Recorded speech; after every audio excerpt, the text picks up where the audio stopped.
The scent of motor oil hits me every morning like a warm handshake, familiar and grounding as I step into Ridge Autoworks, the shop I've poured 15 years of my life into. It's not just a garage, it's my sanctuary, where engines hum their secrets and I piece them back together, bolt by bolt. I'm not just a mechanic here. I'm the guy who knows every piston's pulse, who built this place from a rundown shed into a business that keeps half the town's cars running. My hands, calloused and stained, move with a rhythm that feels like art, tightening a nut or sliding a wrench like it's second nature. But to my wife's family, I'm none of that. To them, I'm just the guy in greasy overalls, the one who doesn't fit their polished world. That morning, I was elbow deep in a sedan's engine, the kind of job that makes you lose track of time, when I heard the door chime. I wiped my hands on a rag, expecting a customer, but it was her, my wife, looking like she'd seen a ghost. Her face was pale, her eyes avoiding mine as she stood there, clutching her purse like it was a lifeline. I knew something was wrong before she even opened her mouth. "It's about my sister's wedding," she said, her voice low, almost a whisper. She doesn't want you there." I leaned against the workbench, the rag still in my hand, and let the words sink in. Her sister, the family's golden child, was getting married in a few weeks, and I'd just been banned. "She thinks you'd embarrass them," she added, her words stumbling out like she was trying to soften a punch. "You know how she is." I nodded, slow and deliberate, because what else could I do? It wasn't the first time her family had looked down their noses at me. For years, I'd been the outsider at their fancy dinners, the one they tolerated because I was married to their daughter. I could still picture her father's tight smile when I'd talk about my work, or her mother's quick subject changes when I mentioned the shop. They didn't get it, didn't want to.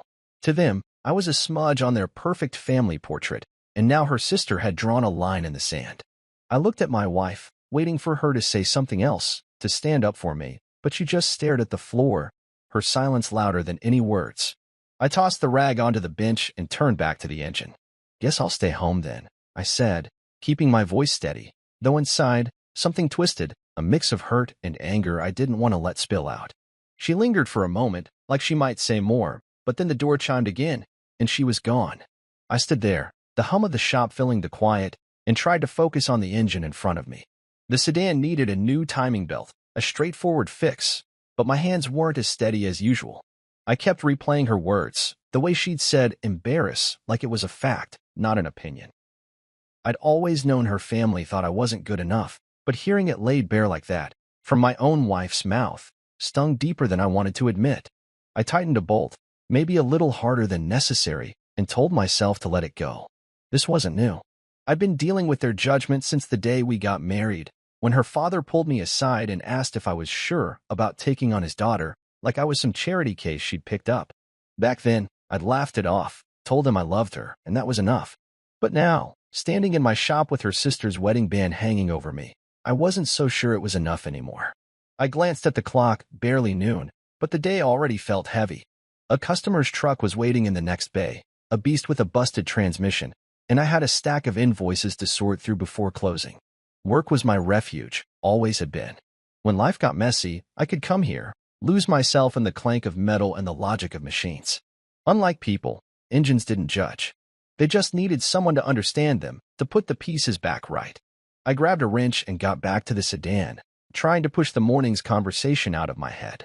But it clung to me like the faint ache in my knuckles after a long day. I thought about her sister, always the center of attention, always chasing something bigger: fame, status, whatever would make her shine brighter than the rest of us. She'd never liked me. Not really. I was too quiet, too rough around the edges for her world of glittering parties and important friends. And now she'd decided I wasn't even worth a seat at her big day. I wondered what she'd told her fiancé, what kind of picture she'd painted of me to justify keeping me away. Probably something about how I'd show up with oil on my shirt, embarrassing her in front of her high society guests. The thought almost made me laugh, almost. I learned a long time ago to let their assumptions roll off me, but this one stuck. Maybe because it wasn't just her sister this time. My wife's silence had said more than her sister's words ever could. I finished the timing belt and stepped back, wiping sweat from my forehead with the back of my hand. The shop was quiet now, just the hum of the overhead fan and the occasional clatter of tools from my assistant in the back. I walked over to the sink, scrubbing my hands with industrial soap, watching the black streaks swirl down the drain. I could still fix things: cars, at least. People were trickier, and families trickiest of all. I dried my hands and glanced at the photo on my desk, a faded shot of me and my wife from our own wedding day. We were young, grinning like the world was ours. Back then, I thought love could bridge any gap, even the one between my world and hers. Now, I wasn't so sure. The phone rang, pulling me out of my thoughts, a customer checking on their pickup. I answered, my voice calm, professional, the way I always sounded here. This was my domain, where I was in control, where no one could ban me or make me feel small. But as I hung up, I knew the day's sting wouldn't fade so easily. I'd go home tonight, sit across from my wife at dinner, and we'd both pretend nothing had changed. But something had a crack in the foundation, small but real. I picked up my wrench again, ready for the next job, because that's what I did. I fixed things, even when they felt broken beyond repair. I sat in the kitchen that evening, the clink of my fork against the plate louder than it should have been, because neither of us was talking. My wife sat across from me, picking at her food, her eyes darting to her phone every few seconds like it might save her from the silence. I took a bite of chicken, chewing slowly, trying to act like this was just another dinner, but her sister's wedding band hung between us like a storm cloud. She'd come home from the shop that morning and dropped the news, then left me to stew in it all day. Now, here we were, pretending everything was fine when it wasn't. I set my fork down, the sound sharp in the quiet, and looked at her. You gonna say anything about it? I asked, keeping my voice even, though I could feel the edge creeping in. She sighed, pushing a strand of hair behind her ear, and finally met my eyes. It's not me, okay? It's my sister. She's marrying this big shot guy, and she's got it in her head that everything has to be perfect. She doesn't think you'd fit in. Fit in. The words landed like a slap, not because they were new, but because they came from her mouth. I leaned back in my chair, crossing my arms, and let that sink in. Her sister's fiancé was some manufacturing tycoon, the kind of guy who probably had more money than I'd see in a lifetime, and her family was bending over backward to impress him and his crowd.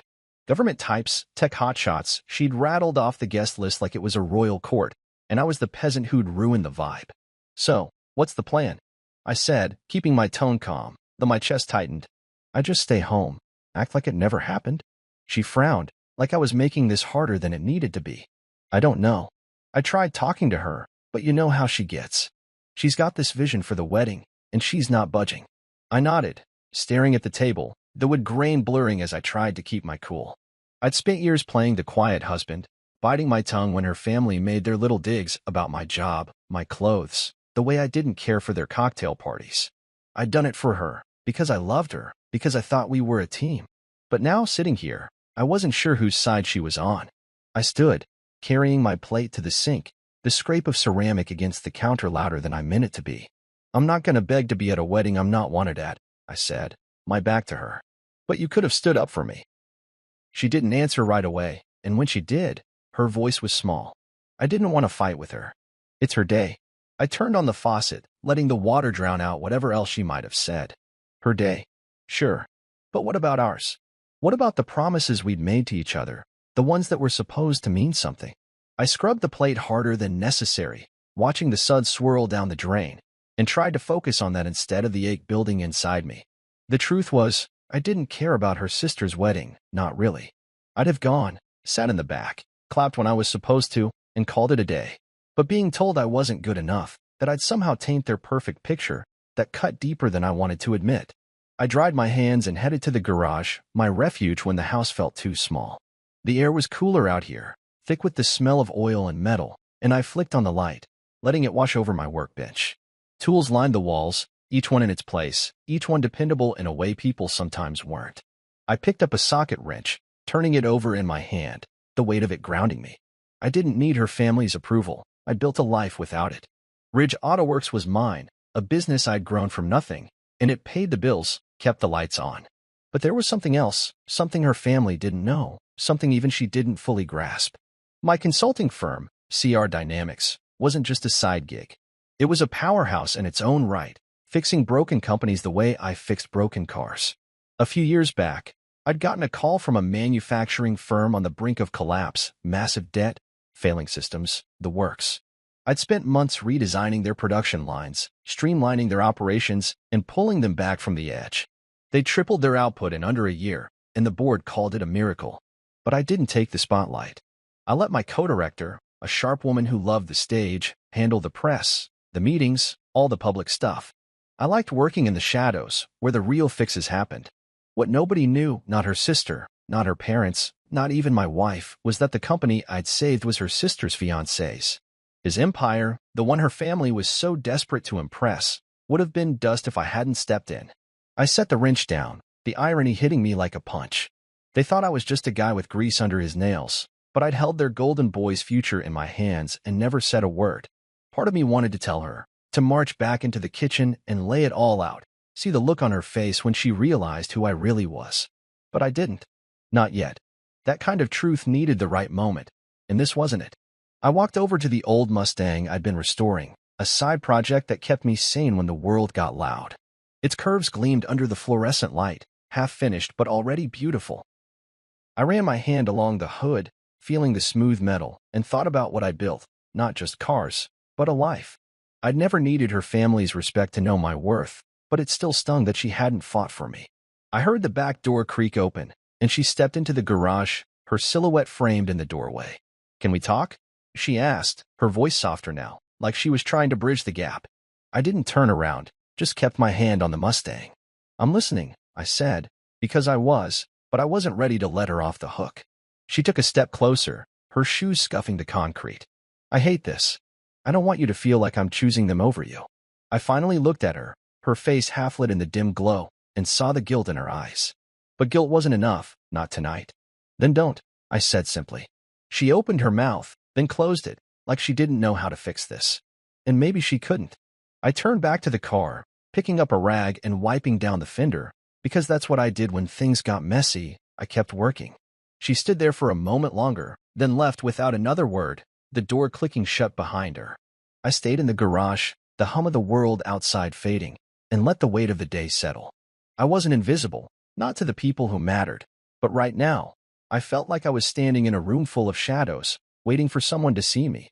I was wiping down my workbench at the shop, the morning light slanting through the windows, when my phone buzzed in my pocket. I figured it was a customer, maybe someone griping about their bill, but the name on the screen stopped me cold. It was him, the groom, the man my wife's sister was marrying. I stared at the phone, my thumb hovering over the answer button, wondering why he'd be calling me. We'd never met, never even spoken, and as far as I knew, he didn't have a clue who I was. I took a breath and answered, keeping my voice steady. "Hello."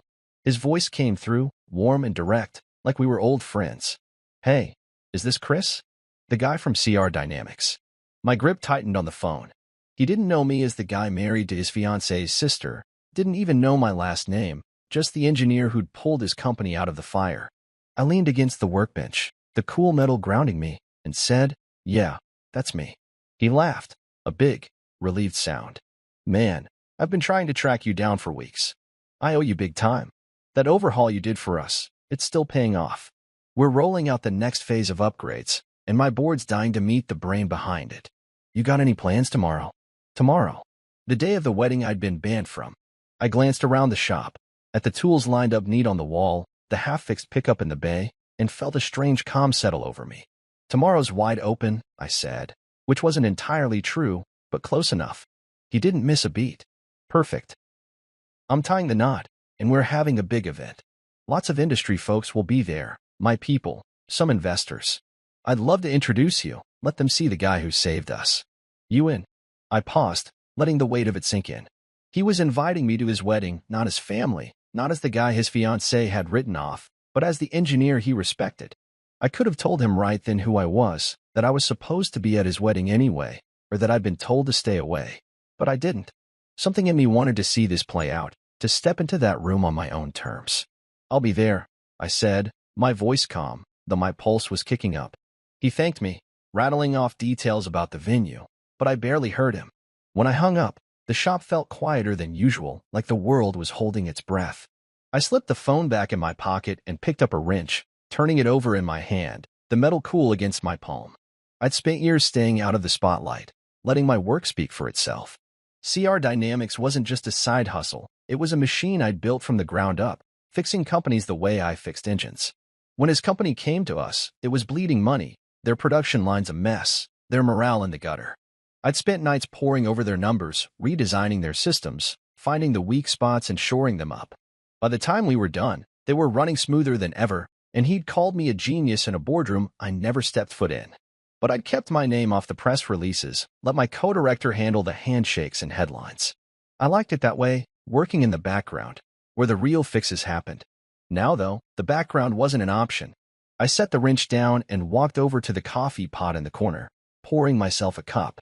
The steam curled up, and I took a sip, letting the bitterness wake me up. I thought about my wife, about how she'd react if she knew he'd called. She'd probably beg me not to go, tell me it'd make a mess, stir up drama with her sister. And maybe it would. But this wasn't about her or her family anymore. This was about me, about the work I'd done, the respect I'd earned without ever asking for it. I glanced at the clock, barely 10, plenty of time to finish the pickup before lunch.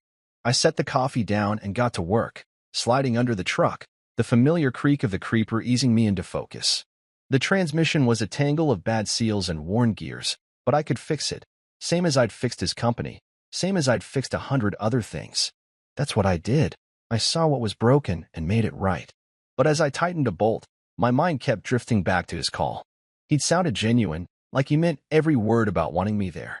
I wondered what he'd say when he realized I wasn't just some engineer, but the guy his fiancée had banned for being too rough around the edges. Would he laugh it off? Get mad? I didn't know, but I was done hiding who I was. I finished the truck and rolled out from under it, wiping my hands on a rag. The shop was humming now, my assistant banging away in the back, the radio muttering some old country tune. I walked over to my desk, a cluttered mess of invoices and parts catalogs, and sat down, staring at the photo of me and my wife. It was from a camping trip a few years back, both of us grinning by a fire, her head on my shoulder. I'd thought we were solid then, that we could handle anything. But now, with her sister's wedding looming, I wasn't so sure. She hadn't fought for me when her family pushed me out, hadn't even tried to change their minds. That stung more than the ban itself.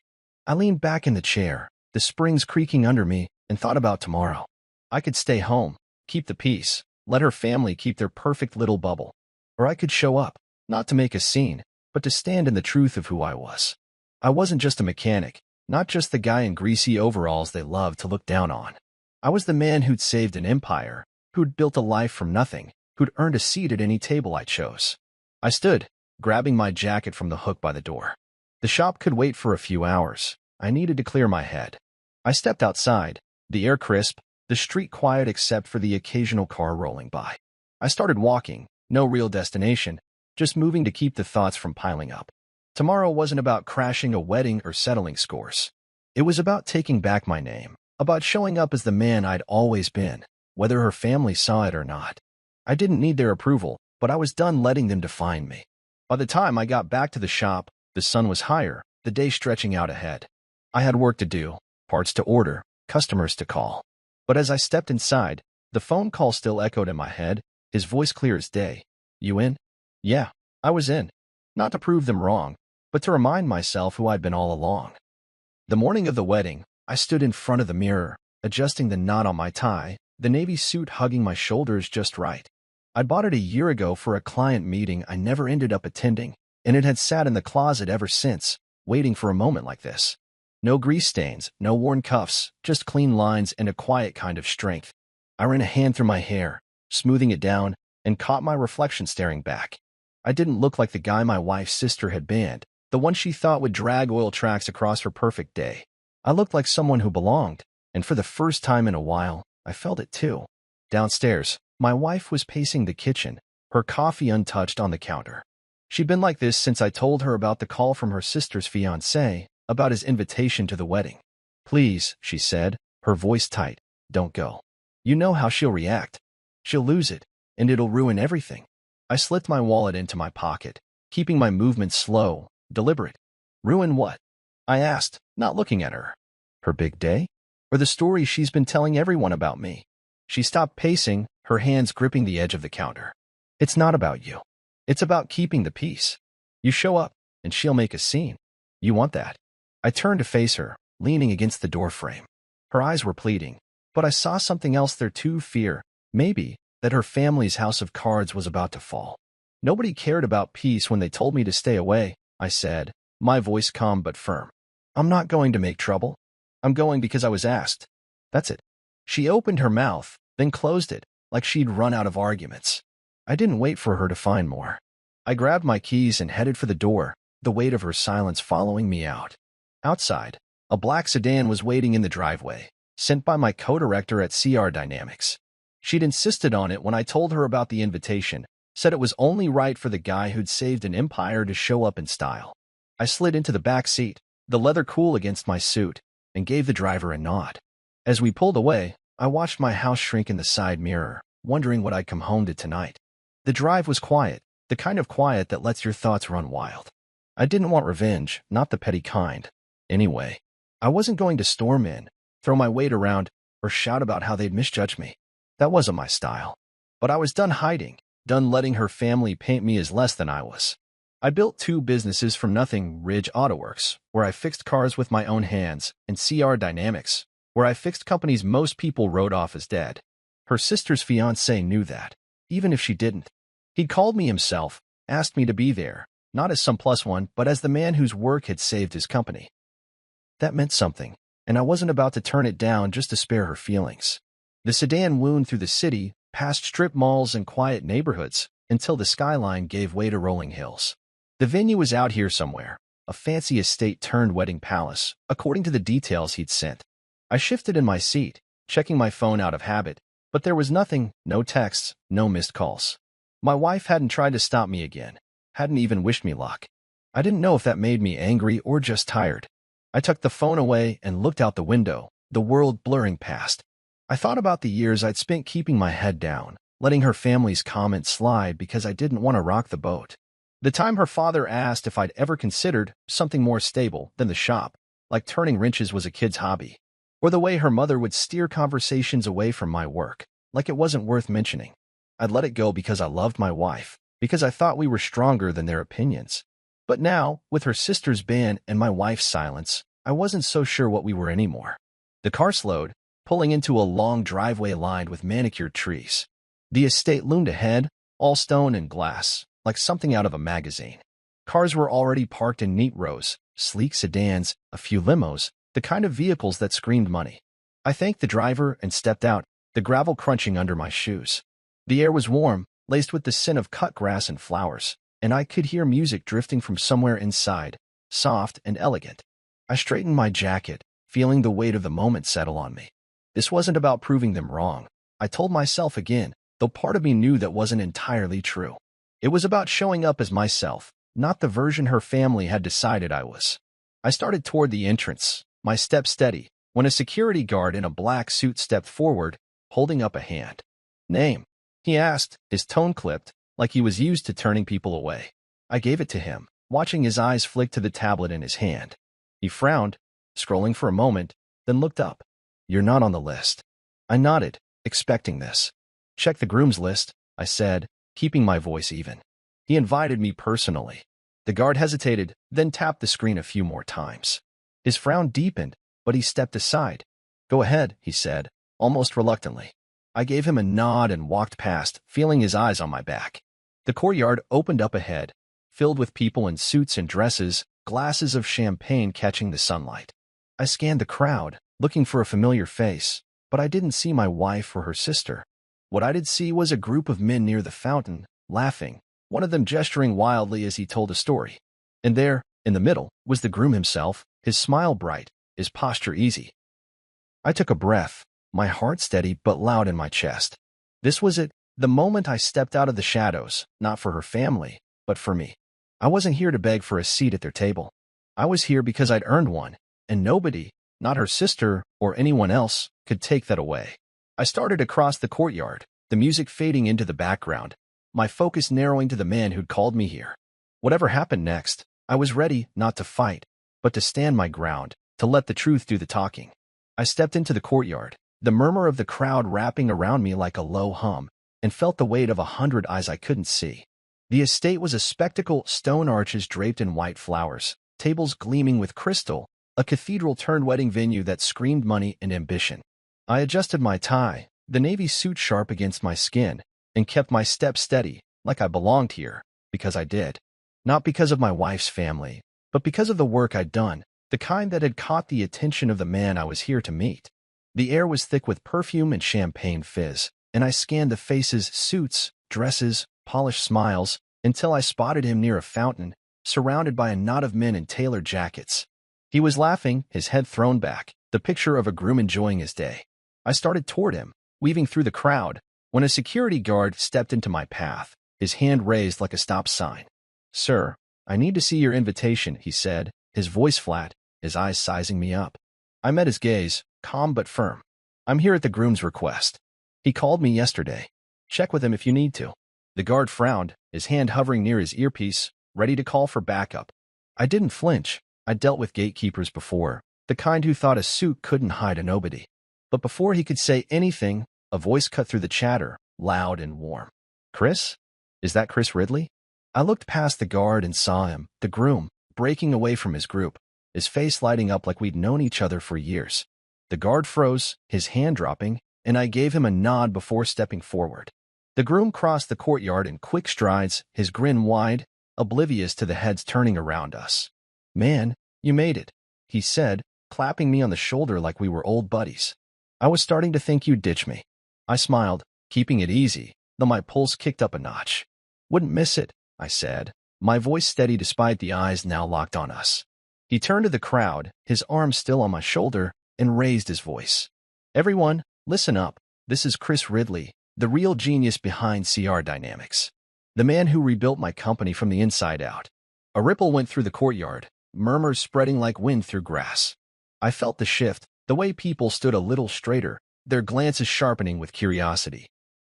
I kept my expression neutral, but inside, something stirred, pride, maybe, or relief that the truth was finally stepping into the light. I'd spent years in the background, fixing things without fanfare, letting my co-director take the spotlight while I worked in the shadows. But now, here I was, being called out by the man whose empire I'd saved, and it felt like slipping into a coat that fit just right. He kept talking, his voice carrying over the crowd, telling them how CR Dynamics had turned his company around, tripled efficiency, saved jobs, the whole story. I nodded along, letting him have his moment, but my eyes scanned the faces around us. Some were smiling, others whispering, and a few looked outright stunned, like they couldn't square the guy in front of them with the story they'd heard. I wondered if my wife was out here somewhere, watching this unfold, or if her sister had seen me yet. Part of me wanted to look for them, to catch their reactions, but I kept my focus on the groom, on the men now stepping closer, their hands extended for introductions. One of them, a gray-haired guy with a politician's smile, gripped my hand and said, "Heard about your work. Impressive stuff. You ever think about consulting for the state?" I thanked him, keeping my answer short, because this wasn't about selling myself. It was about being seen for what I'd already done. The groom waved over a waiter, pressing a glass of champagne into my hand, and I took it, though I wasn't much for drinking. "To new partnerships," he said, raising his own glass, and the men around us echoed the toast, their voices blending into a chorus. I sipped the champagne, the bubble sharp on my tongue, and let the moment settle. This was what I'd come for, not the praise, but the acknowledgement, the chance to stand in my own truth without anyone's permission. I glanced around again, the courtyard buzzing now, people moving closer like moss to a flame. A woman in a silver dress asked me about CR Dynamics, her questions sharp and practiced, like she was fishing for a deal. I answered politely, steering the conversation back to neutral ground, because I wasn't here to pitch. I was here to be present, to let the work speak for itself. The groom clapped me on the back again, pulling me toward another group, introducing me as the guy who saved my ass when the board was ready to jump ship. I laughed, the sound looser than I expected, and for a moment, it felt good, natural, like I could breathe in this space without looking over my shoulder. But then I caught a glimpse of movement near the cathedral doors, a flash of white that made me pause. I didn't turn, didn't let my eyes linger, because I didn't need to confirm it. I knew her sister was out there, probably watching, her perfect day tilting off its axis. I wondered what she'd do when she realized who I was, not the nobody she'd banned, but the man her fiancé was parading around like a hero. I took another sip of champagne, the glass cool against my palm, and pushed the thought aside. This wasn't about her, not really. It was about me, about stepping into a room I'd been told I didn't belong in and proving otherwise, not with words, but with the weight of what I'd built. The groom was still talking, his voice animated, pulling me into a story about some boardroom drama I'd only half heard at the time. I nodded, keeping up, but part of me was taking it all in, the laughter, the clink of glasses, the way the sunlight caught the fountain spray. This was a world I'd never cared to join, But standing here now, I realized I didn't have to. I wasn't chasing their approval or their lifestyle. I was just done letting them erase me. The crowd shifted again, more people pressing in, their questions piling up about my process, my firm, my plans for the future. I answered as best I could, keeping my voice steady, my words simple, because I didn't need to impress them. I'd already done the work, and that was enough. The groom leaned in, his voice lower now, almost conspiratorial. "I'm glad you're here, man. This means a lot." I met his eyes and saw something genuine there, something that made me glad I'd come. "Happy to be here," I said, and I meant it, not for the crowd or the toasts, but for the chance to stand tall in a moment that was mine. I stood there in the courtyard, the groom's hand still on my shoulder, his voice ringing out as he told the crowd about the work I'd done for his company, and I felt the air shift, like the moment before a storm breaks. The murmurs around us grew louder, faces turning, as narrowing as people tried to piece together who I was.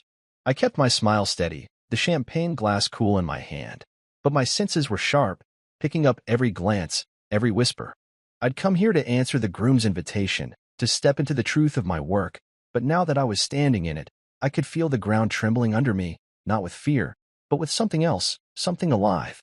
I scanned the crowd, catching glimpses of men nodding in approval, women leaning in to hear more, and then I saw her, my wife's sister, emerging from the cathedral doors, her white dress trailing behind her like a flag of surrender she didn't know she'd raised. She was arm in arm with the groom, her smile bright but fragile, like glass about to crack. Then her eyes landed on me, and that smile vanished, her face going pale as if the blood had drained right out of her. I held her gaze for a moment, not with anger, but with a quiet calm I hadn't expected to feel. She froze, her arms slipping from the groom's as she took a step forward, her bouquet clutched tight like it might anchor her. My wife appeared behind her, her expression a mix of dread and something I couldn't quite read. Guilt, maybe, or resignation. I didn't move, didn't flinch, just stood there as the groom kept talking, oblivious to the shift in his fiancée's demeanor. "This guy," he said, gesturing to me, his voice carrying over the courtyard. "He's the real owner of CR Dynamics. Not just some consultant. He's the one who saw what we needed when we were drowning. I can't believe I get to introduce him to all of you today." The words hit like a stone dropped in still water, ripples spreading through the crowd. I heard gasps, a few hushed no ways, and saw heads turning toward my wife's sister, whose eyes were now wide with something close to panic. She took another step, her heels clicking on the stone, and her voice came out sharp, cutting through the groom's speech. "Wait, you're that Chris?" I nodded, slow and deliberate, letting the moment stretch. "The same one you didn't want here," I said, my tone even, not cruel, just clear. "Guess I clean up okay." A murmur ran through the crowd, louder now, and I saw people leaning closer to each other, whispering, their eyes darting between me and her. The groom frowned, his hand dropping from my shoulder as he looked at her, then back at me, confusion creasing his brow. "Hold on," he said, his voice quieter now, like he was piecing it together. "You two know each other?" I didn't answer right away, letting her squirm in the silence. She opened her mouth, then closed it, her bouquet trembling in her hands. I could have let it hang, could have watched her try to talk her way out, but I wasn't here to twist the knife. "I'm married to her sister," I said, nodding toward my wife, who was standing a few feet away, her face pale, her hands clasped tight in front of her. "Didn't make the guest list, though? Seems there was a mix-up about who I am." The groom's eyes widened, his jaw tightening as he turned to his fiancée. "You banned him? The guy who saved my company." His voice wasn't loud, but it carried a weight that made the crowd go quiet, every ear straining to catch what came next. She stammered, her cheeks flushing red. "I didn't know. I thought he was just—" She cut herself off, realizing there was no safe way to finish that sentence. I took a sip of champagne, the bubbles sharp against my tongue, and let her words hang there, unfinished. I didn't need to fill in the blanks. Everyone else was doing it for me. I saw my wife step closer, her eyes on the ground, like she wanted to disappear. Part of me wanted to look at her, to see if she'd say something, stand up for me now that the truth was out, but I kept my focus on the groom. He was staring at his fiancée, his expression shifting from confusion to something harder, like he was seeing her for the first time. "You didn't know because you didn't ask," I said, my voice steady, not accusing, just laying it bare. "Nobody did." The courtyard felt smaller now, the crowd pressing in, their whispers buzzing like static. I caught snippets, my name, the company's name, words like mechanic and genius tangled together. I stood tall, my suit fitting like armor, and let it all wash over me. I'd spent years dodging the spotlight, letting my co-director take the credit while I fixed things in the background. But now the light was on me, and I wasn't going to shrink from it. The groom shook his head, his laugh short and bitter. "This is unreal," he muttered, more to himself than anyone else. He turned to me, his eyes searching mine. "I'm sorry, man. I had no idea." I shrugged, keeping it light, though my chest was tight. "Not your fault," I said. "You invited me. That's why I'm here." He nodded, something like respect flickering in his expression, and I felt a weight lift, not all of it, but enough to breathe a little easier.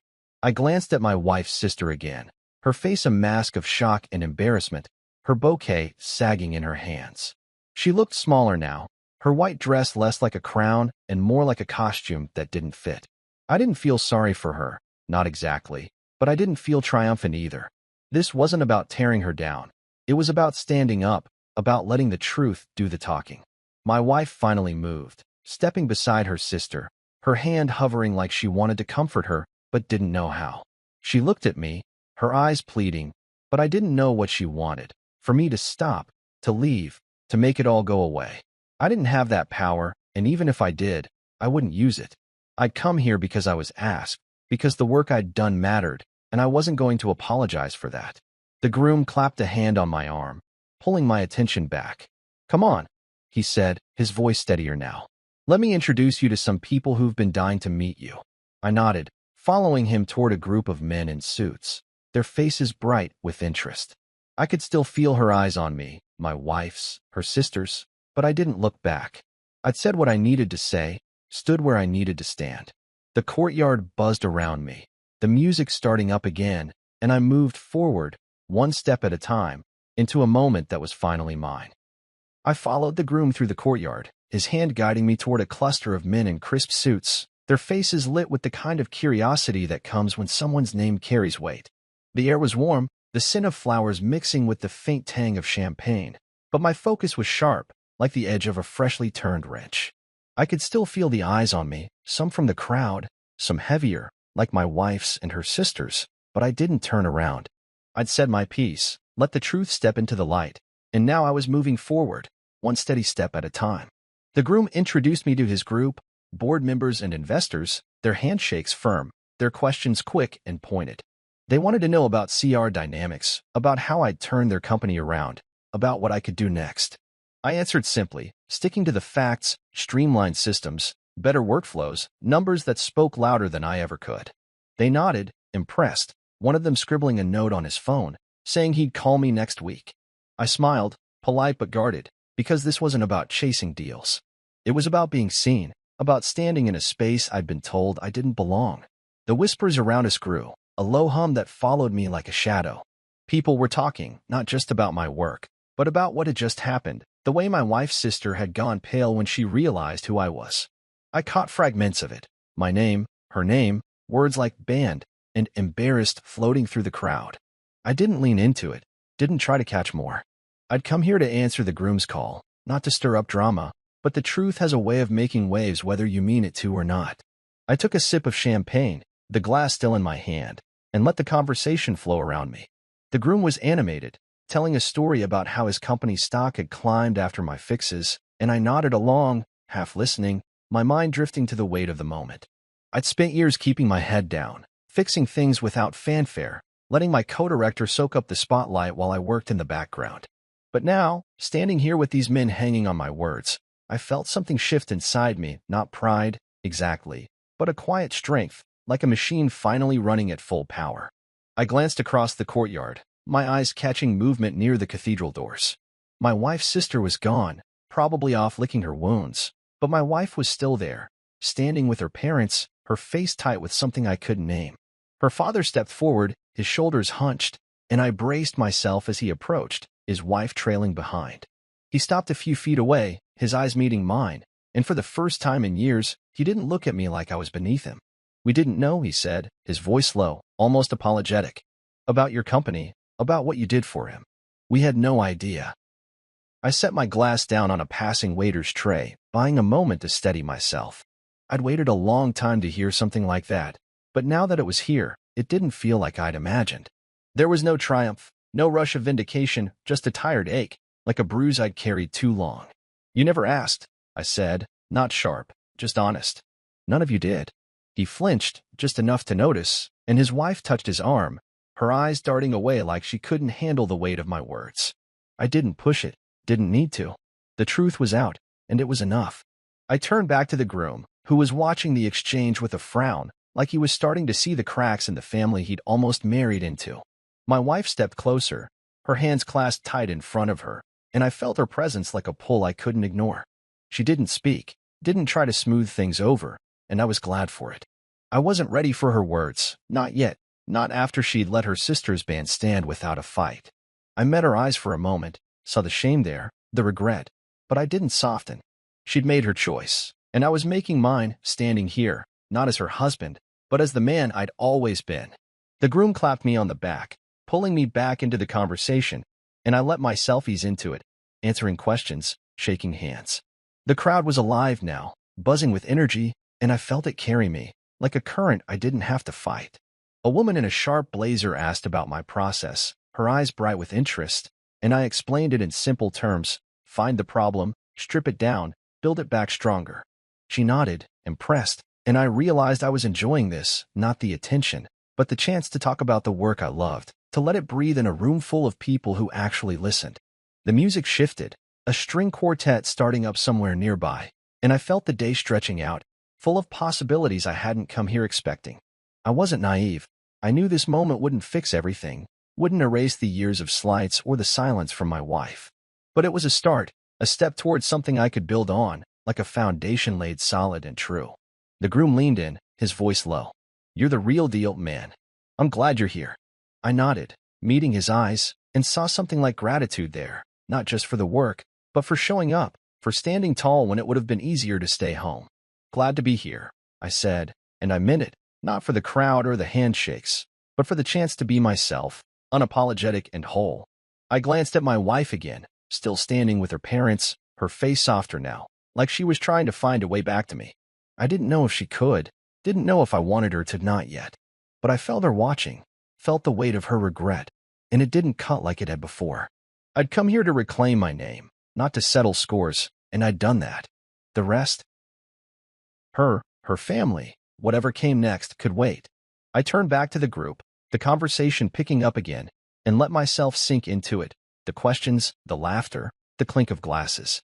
The courtyard glowed under the afternoon sun, the world sharp and clear, and for the first time in a long time, I felt like I was exactly where I was supposed to be, not hiding, not apologizing, just standing in the truth of who I was, letting it carry me forward. I stood in the courtyard, the weight of the groom's words still ringing in my ears, his introduction of me as the man who saved his company echoing through the crowd like a bell that wouldn't stop. The music had faltered, the string quartet missing a beat as the whispers grew louder, and I felt the air thicken with tension, like a storm was rolling in. My wife's sister was nowhere in sight. She'd vanished after her face went white, probably hiding somewhere to salvage what was left of her pride. My wife lingered near her parents, her eyes darting between me and the cathedral doors, like she was waiting for the ground to crack open and swallow this whole mess.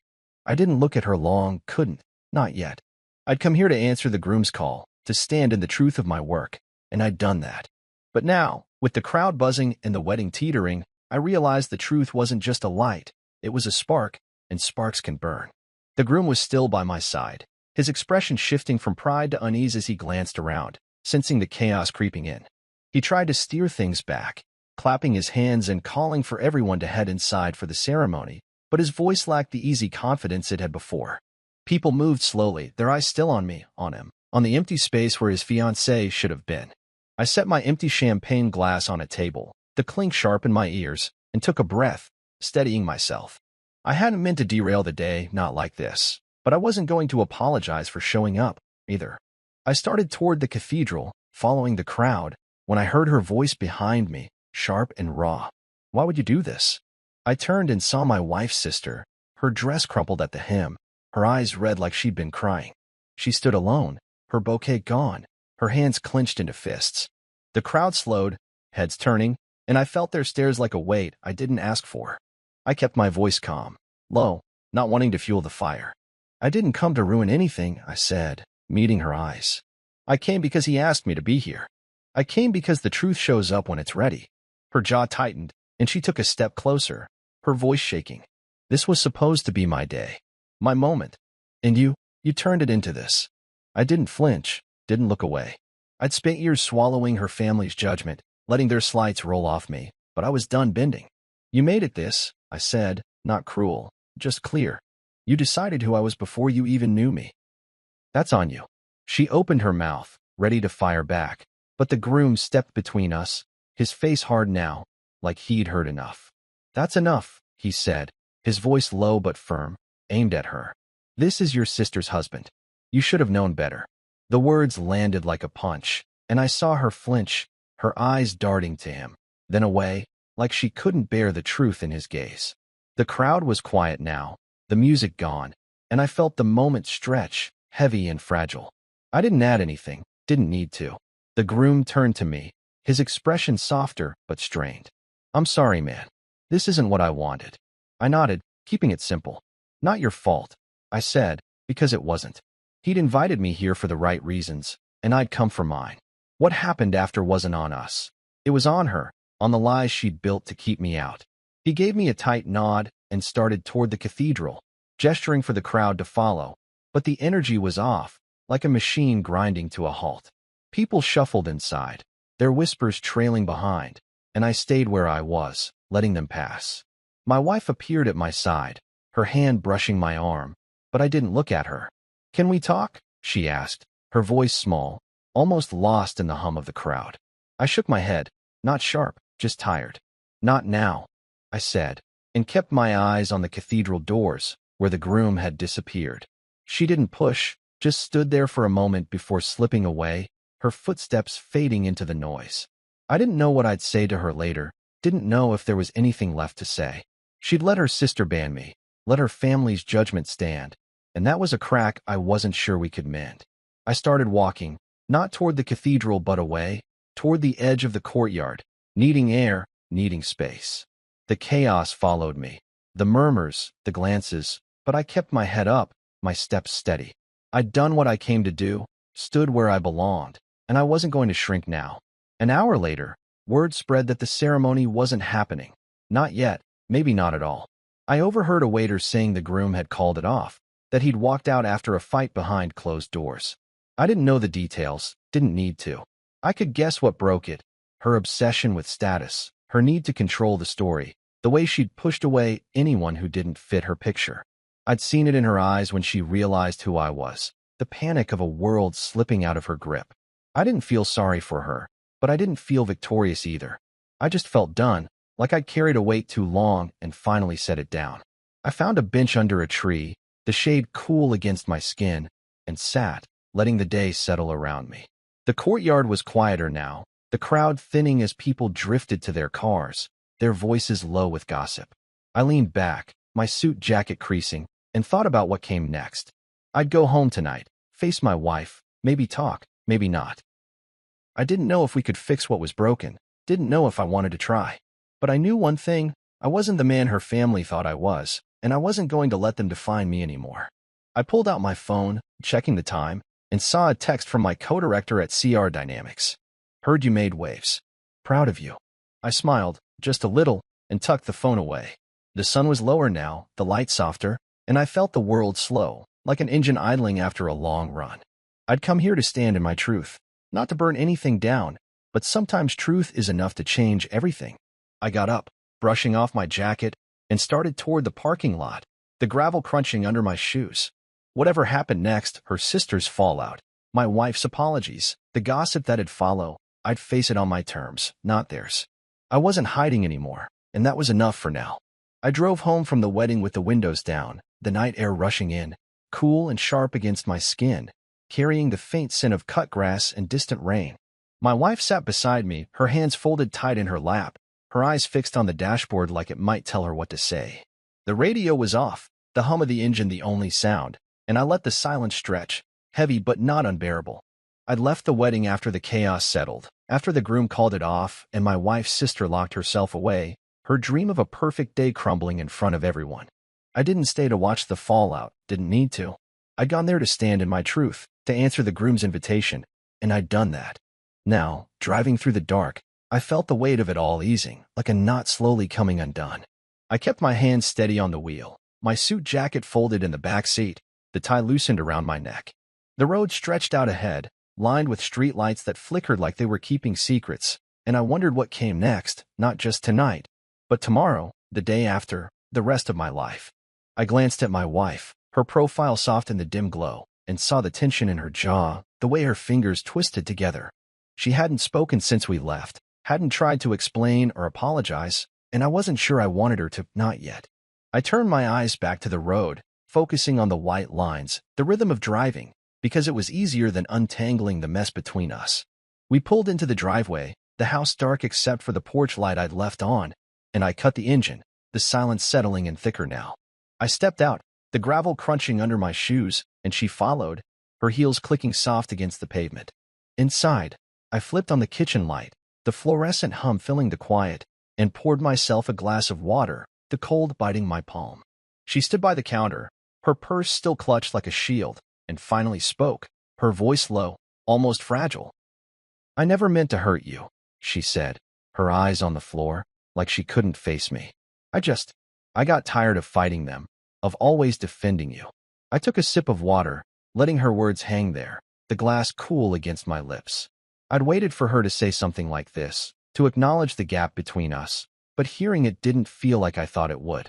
There was no relief, no anger, just a dull ache, like a bruise I'd stopped noticing until it was pressed. I set the glass down, the clink sharp in the quiet, and leaned against the counter, crossing my arms. "You didn't defend me," I said, not harsh, just clear. "You let them decide who I was. You stood behind them, not beside me." Her eyes flicked up, glistening now, and I saw the guilt there, raw and heavy. She opened her mouth, then closed it, like the words were stuck, and I didn't push her to find them. I was tired of carrying her family's judgment, tired of waiting for her to see me the way I'd always seen her. I turned and headed for the living room, needing space, needing to breathe. The couch creaked as I sat, the familiar sag of it grounding me, and I stared at the blank TV, my reflection faint in the screen. I thought about the wedding, about the way the crowd had looked at me, not as the guy in greasy overalls, but as the man who'd saved an empire. It felt good, standing in that light, but it didn't erase the years of being invisible to the people who should have known better. My wife followed me, hovering in the doorway, her shadow stretching across the floor. "I'm sorry," she said, her voice stronger now, like she was trying to mean it. "I should have fought for you. I see that now." I nodded, slow and deliberate, but didn't answer right away. Sorry was a start, but it wasn't a fix, not for the silence she'd chosen, not for the way she'd let her sister's words stand unchallenged. I leaned back, my hands resting on my knees, and thought about the life we'd built. The house, the memories, the quiet nights like this one, when it was just us and the world felt small. I'd loved her through all of it, through her family's slights and my own doubts.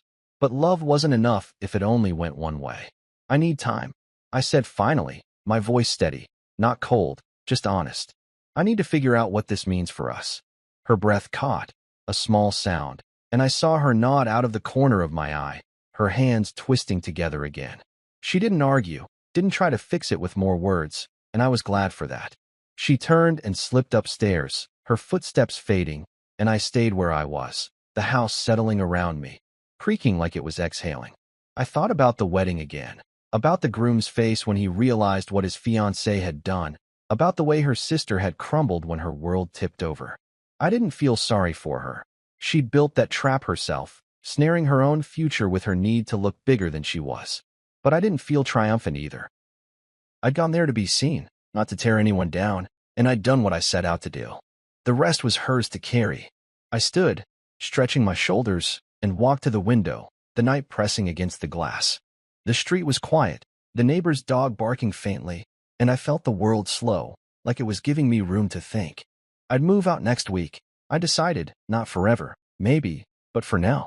I needed space to sort through this, to see if I could rebuild something with my wife or if that bridge was too far gone. I didn't know the answer, didn't need to know it tonight. For now, it was enough to know I'd stood tall, that I'd walked into a room I was told to stay out of and left with my head high. I turned off the light and headed upstairs, the stairs creaking under my weight. The bedroom was dark, my wife already in bed, her breathing soft but uneven, like she was fighting sleep. I didn't climb in beside her, not tonight. I grabbed a blanket from the closet and settled on the couch, the fabric rough against my skin. I closed my eyes, the day replaying in flashes, the courtyard, the groom's voice, my wife's silence, and let it fade, piece by piece. Tomorrow was a new day, a new chance to fix what was broken, starting with myself. I leaned over the engine of a beat-up sedan, the familiar scent of oil and metal wrapping around me like an old friend, my hands moving steady as I tightened a bolt at Ridge Auto Works. It had been a year since that wedding, a year since I walked into a courtyard I'd been banned from and let the truth do the talking. The shop was busier now, the bays full most days, my assistant hustling in the back while the phone rang with new jobs. I wiped my hands on a rag, the grease smearing across my knuckles, and felt a quiet satisfaction settle in, not just for the work, but for the life I'd kept building, piece by piece, no matter what anyone thought of me. The morning sun slanted through the windows, catching the dust in the air, and I stepped back to check my progress, the engine humming smooth now, ready for the road. I'd always loved this part, taking something broken and making it whole again. Cars were easier than people, but I'd learned to live with that. I thought about the past year as I grabbed a coffee from the pod in the corner, the bitter warmth waking me up. CR Dynamics, my consulting firm, had grown faster than I'd expected. 6 major clients now, big firms with deep pockets, all wanting the kind of fixes I'd pulled off for the groom's company. I still stayed out of the spotlight, letting my co-director handle the meetings and press, but word had spread, and my name carried weight in rooms I'd never stepped foot in. I took a sip, leaning against my workbench, and let that sink in. It wasn't about proving them wrong anymore. My wife's family, her sister, all the people who'd looked past me. It was about knowing my own worth, about building something solid, grease and all. The door chimed, and I glanced up, expecting a customer, but it was just a delivery guy dropping off a box of parts. I signed for it, my pen scratching the clipboard, and thought about the groom. We'd stayed in touch, not close, but enough to trade emails now and then. He'd moved on, married someone else a few months back, a quiet woman who didn't care about status, who laughed at his bad jokes and stood by him without needing to control the story. I'd sent a card, nothing fancy, just a note wishing them well. He'd written back, thanking me, saying he'd learned a lot from that day, from seeing how I'd handled it. I didn't know if he meant the work or the way I'd stood my ground, but it didn't matter. I was glad he'd found his way. I set the box down, the tools inside clanking, and my mind drifted to my wife's sister. She'd faded from the headlines, but not from the gossip, at least, not in this town. People still talked about her, not as the socialite who almost married a millionaire, but as the woman who'd banned one from her wedding. I'd heard she'd moved out of state, chasing a fresh start, but I didn't know if it was true, and I didn't care enough to ask. Her life was hers to fix, same as mine was mine. I walked over to my desk, the clutter of invoices and catalogs a comforting mess, and checked my schedule.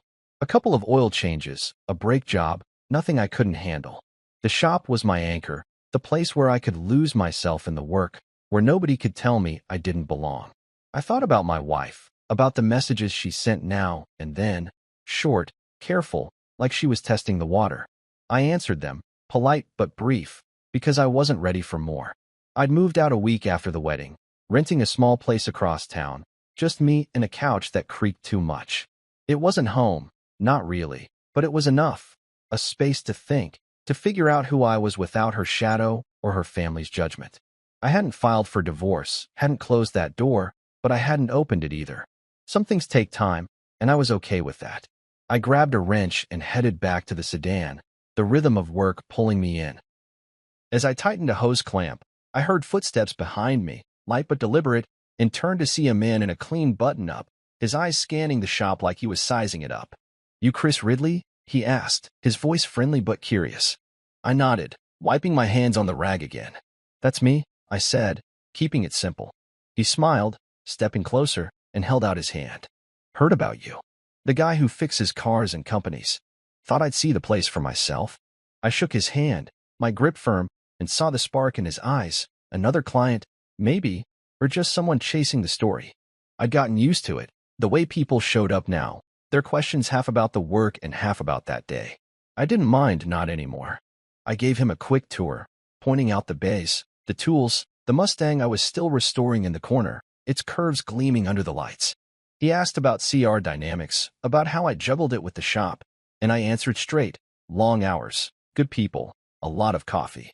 He laughed, nodding like he got it, and I felt the ease of it, the way I could talk about my world without needing to prove anything. When he left, promising to call about a job, I stood in the doorway, the sun warm on my face, and watched his car pull away. The street was quiet, the day stretching out, and I felt something settle inside me, not peace, not yet, but close. I'd spent a year rebuilding, not just cars or companies, but myself, piece by piece, bolt by bolt. I didn't need my wife's family to see me, didn't need their apologies or their approval. I'd walked into their world and walked out taller, and that was enough. I went back inside, the shop humming around me, and picked up my wrench again, the weight of it familiar, grounding. A customer pulled in, their engine rattling like a warning, and I waved them over, ready to get to work. "You're that Chris Ridley?" they said as they stepped out, their eyes wide with recognition. I smiled, just a little, and shrugged. "Still just a mechanic," I said, tossing the rag over my shoulder. "With a little extra horsepower." They laughed, and I got to it, sliding under their car, the world narrowing to the task in front of me. I didn't know what the future held, with my wife, with her family, with the clients piling up, but I knew I'd face it on my terms, with grease on my hands and my head high. The shop was my kingdom, my work my truth, and as long as I had that, I'd keep moving forward, one fix at a time, building something nobody could take away.